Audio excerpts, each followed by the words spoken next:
Shalom, salam sejahtera, senang bisa berjumpa lagi dalam renungan hari ini. Bagi saudara yang belum subscribe channel ini, silakan subscribe dan juga jangan lupa untuk membagikan kepada teman-teman yang lain. Mari kita siapkan hati kita sebelum mendengarkan firman Tuhan, kita berdoa.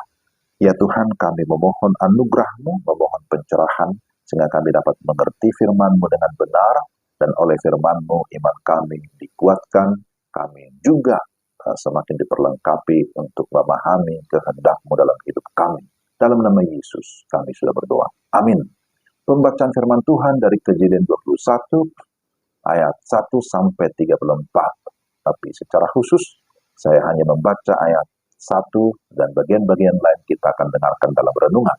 Tuhan memperhatikan Sarah seperti yang difirmankannya, dan Tuhan melakukan kepada Sarah seperti yang dijanjikannya. Sekali lagi, Tuhan memperhatikan Sarah seperti yang difirmankannya, dan Tuhan melakukan kepada Sarah seperti yang dijanjikannya. Tema renungan kita, Tuhan menggenapi janjinya. Saudara-saudara yang dikasih Tuhan, pada pasal-pasal sebelumnya kita sudah melihat tentang janji, tentang keturunan yang disampaikan oleh Allah kepada Abraham secara berulang-ulang.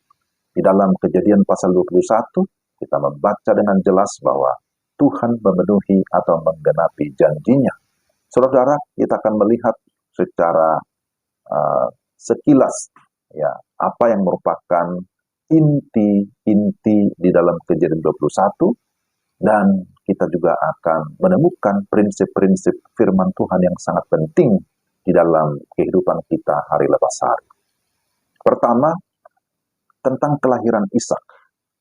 Kejadian 21 ayat 1 sampai 3 mencatat bahwa Tuhan mengingat janjinya kepada Abraham.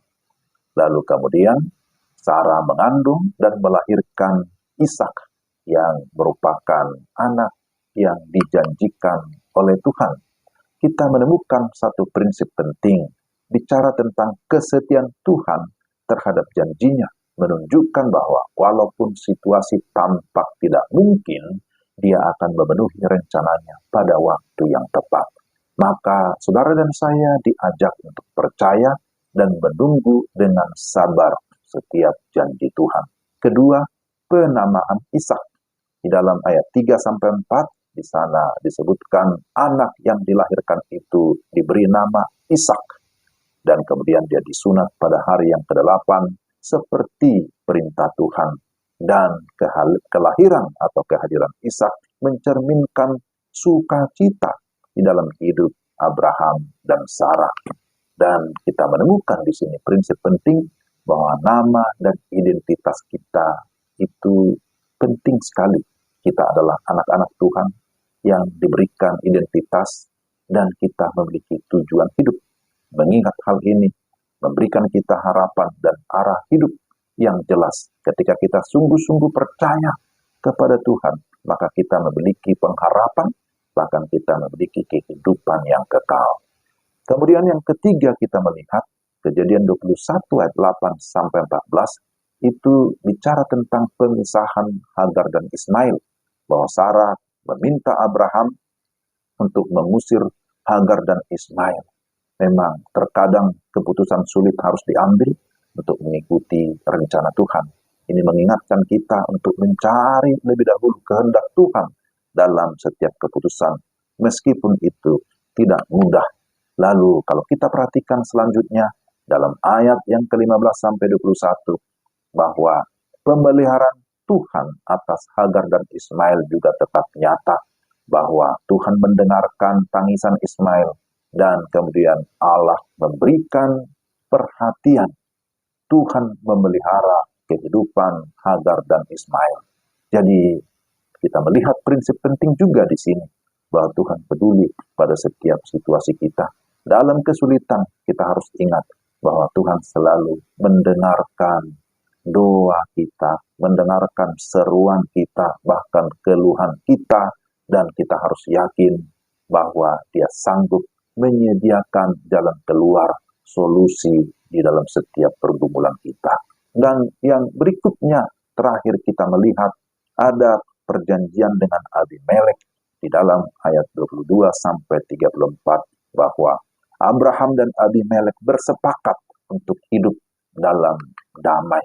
Hubungan yang baik dengan orang lain itu sangat penting.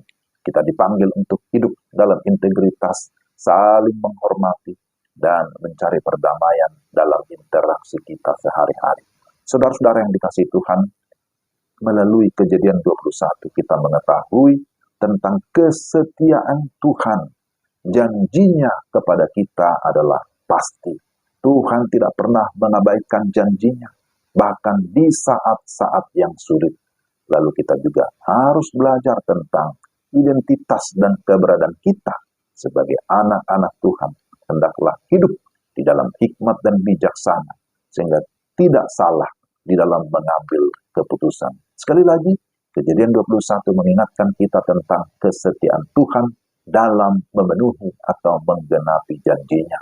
Pentingnya identitas kita dan kasih-Nya yang tidak terbatas itu mengingatkan kita bahwa memang kita haruslah hidup di dalam cinta kasih. Mari kita belajar untuk bersandar kepadanya, hidup dalam ketaatan, dan menjalin hubungan yang baik dengan sesama. Di dalam setiap langkah, kita dapat yakin bahwa Dia, Tuhan kita, selalu mendampingi kita. Amin. Mari kita berdoa. Tuhan, terima kasih. Engkau Allah, Tuhan yang setia, yang senantiasa menggenapi janji-Mu. Engkau senantiasa peduli akan setiap pergumulan kami.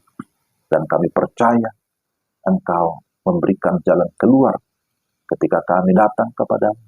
Di dalam doa, di dalam seruan kami, Engkau tidak tinggal diam, tetapi Engkau mendengarkan, bahkan Engkau memberikan jalan keluar yang terbaik.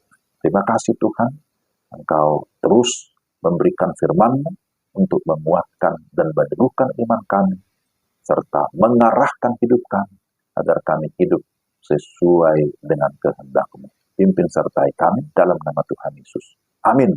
Sampai di sini perjumpaan kita hari ini. Tuhan memberkati saudara-saudara sekalian.